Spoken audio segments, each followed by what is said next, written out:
It's Mrs. McKelvy back with the next chapters in the Story of Dr. Dolittle.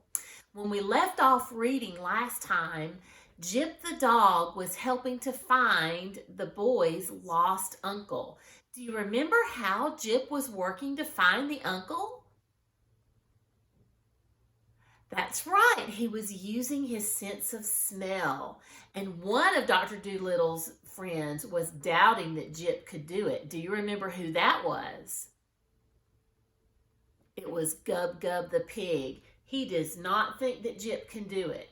Well, let's go ahead and start reading chapter 19 and let's see if Jip can actually find the boy's uncle with his keen sense of smell. Chapter 19 is called The Rock. Up they got early the next morning out of silken beds, and they saw that the sun was shining brightly and that the wind was blowing from the south. Jip smelt the south wind for half an hour. Then he came to the doctor, shaking his head. "I smell no snuff as of yet," he said. "We must wait until the wind changes to the east." But even when the east wind came at 3 o'clock that afternoon, the dog could not catch the smell of snuff. The little boy was terribly disappointed and began to cry again, saying that no one seemed to be able to find his uncle for him. But all Jip said to the doctor was, "Tell him that when the wind changes to the west, I'll find his uncle, even though he be in China, so long as he's still taking that black rappy snuff." 3 days they had to wait before the west wind came. This was on a Friday morning early, just as it was getting light. A fine rainy mist lay on the sea like a thin fog, and the wind was soft and warm and wet. As soon as Jip awoke, he ran upstairs and poked his nose in the air.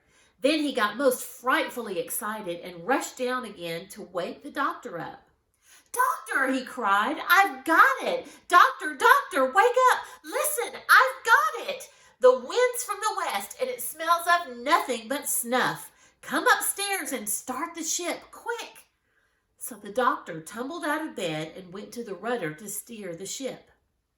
"Now I'll go up to the front," said Jip, "and you watch my nose. Whichever way I point it, you turn the ship the same way. The man cannot be far off with the smell as strong as this, and the wind is all lovely and wet. Now, watch me." So all that morning Jip stood in the front part of the ship, sniffing the wind and pointing the way for the doctor to steer, while all the animals and the little boy stood round with their eyes wide open, watching the dog in wonder. About lunchtime, Jip asked Dab Dab to tell the doctor that he was getting worried and wanted to speak to him. So Dab Dab went and fetched the doctor from the other end of the ship, and Jip said to him, "The boy's uncle is starving. We must make the ship go as fast as we can." "How do you know he's starving?" asked the doctor. "Because there is no other smell on the west wind but the snuff," said Jip. "If the man were cooking or eating food of any kind, I would be able to smell it too. But he hasn't even got fresh water to drink. All he is taking is snuff in large pinches. We are getting nearer to him all the time because the smell grows stronger every minute. But make the ship go as fast as you can, for I am certain that the man is starving." "All right," said the doctor, and he sent Dab Dab to ask the swallows to pull the ship, the same as they had done when the pirates were chasing them. So the stout little birds came down and once more harnessed themselves to the ship. And now the boat went bounding through the waves at a terrible speed. It went so fast that the fishes in the sea had to jump for their lives to get out of the way and not be run over.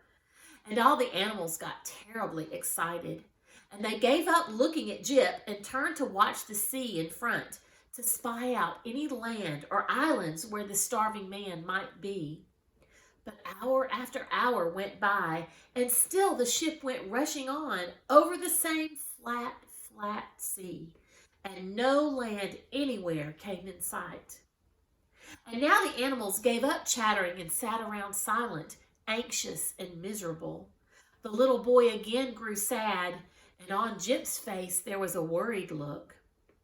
At last, late in the afternoon, just as the sun was going down, the owl Tutu, who was perched on the tip of the mast, suddenly startled them all by crying out at the top of his voice, "Jip, Jip, I see a great, great rock in front of us. Look, way out there where the sky and the water meet. See the sunshine on it? Like gold. Is the smell coming from there?" And Jip called back, "Yes, that's it. That's where the man is. At last, at last." And when they got nearer, they could see that the rock was very large as a big field. No trees grew on it, no grass, nothing. The great rock was as smooth and as bare as the back of a tortoise. Then the doctor sailed the ship right around the rock, but nowhere on it could a man be seen. And all the animals screwed up their eyes and looked as hard as they could, and John Dolittle got a telescope from downstairs. But not one living thing could they spy, not even a seagull, nor a starfish, nor a shred of seaweed. They all stood still and listened, straining their ears for any sound. But the only noise they heard was the gentle lapping of the little waves against the sides of their ship. Then they all started calling, "Hello out there! Hello!" till their voices were hoarse, but only the echo came back from the rock. And the little boy burst into tears and said, "I am afraid I shall never see my uncle any more. What shall I tell them when I go home?" But Jip called to the doctor, "He must be there. He must. The smell goes on no further. He must be there. I tell you, sail the ship close to the rock and let me jump out onto it." So the doctor brought the ship as close as he could and let down the anchor. Then he and Jip got out of the ship onto the rock. Jip at once put his nose down close to the ground and began to run all over the place. Up and down he went, back and forth, zigzagging, twisting, doubling, and turning. And everywhere he went, the doctor ran behind him, close at his heels, till he was terribly out of breath. At last, Jip let out a great bark and sat down. And when the doctor came running up to him, he found the dog staring into a big, deep hole in the middle of the rock. "The boy's uncle is down there," said Jip quietly. "No wonder those silly eagles couldn't see him. It takes a dog to find a man." So the doctor got down into the hole, which seemed to be a kind of cave or tunnel running a long way underground. Then he struck a match and started to make his way along the dark passage with Jip following behind. The doctor's match soon went out, and he had to strike another and another and another.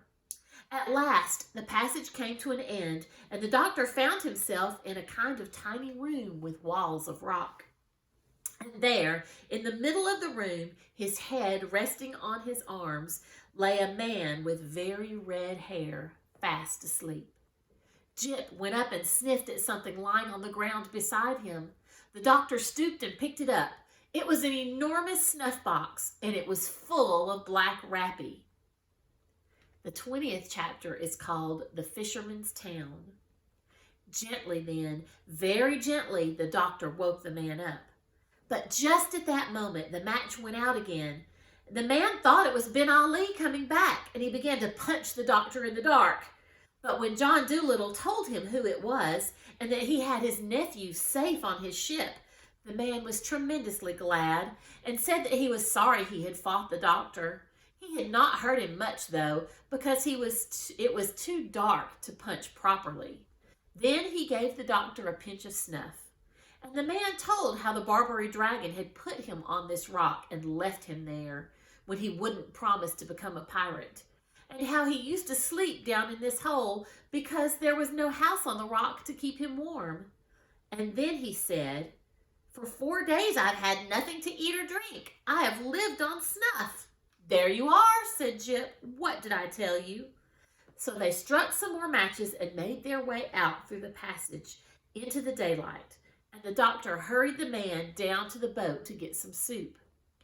When the animals and the little boy saw the doctor and Jip coming back to the ship with the red-headed man, they began to cheer and yell and dance about the boat. And the swallows up above started whistling at the tops of their voices, thousands and millions of them, to show that they too were glad that the boy's brave uncle had been found. The noise they made was so great that sailors far out to sea thought that a terrible storm was coming. "Hark to that gale howling in the east," they said. And Jip was awfully proud of himself, though he tried hard not to look conceited, when Dab-Dab came to him and said, "Jip, I had no idea you were so clever." He just tossed his head and answered, "Aw, that's nothing special, but it takes a dog to find a man, you know. Birds are no good for a game like that." Then the doctor asked the red-haired fisherman where his home was, and when he had told him, the doctor asked the swallows to guide the ship there first. And when they had come to the land which the man had spoken of, they saw a little fishing town at the foot of a rocky mountain, and the man pointed out the house where he lived. And while they were letting down the anchor, the little boy's mother, who was also the man's sister, came running down to the shore to meet them, laughing and crying all at the same time. She had been sitting on a hill for 20 days, watching the sea and waiting for them to return. And she kissed the doctor many times, so that he giggled and blushed like a schoolgirl. And she tried to kiss Jip, too, but he ran away and hid inside the ship. "It's a silly business, this kissing," he said. "I don't hold to it. Let her go and kiss Gub-Gub if she must kiss something." And that's where we're going to stop for today. But we've got a little more thinking to do. We're almost to the end of our story. Tomorrow will be the last reading in the story of Dr. Dolittle. So I'd like you to think a little bit about our main character, about Dr. Dolittle. And I'd like you to think about making a list of words that describe Dr. Dolittle.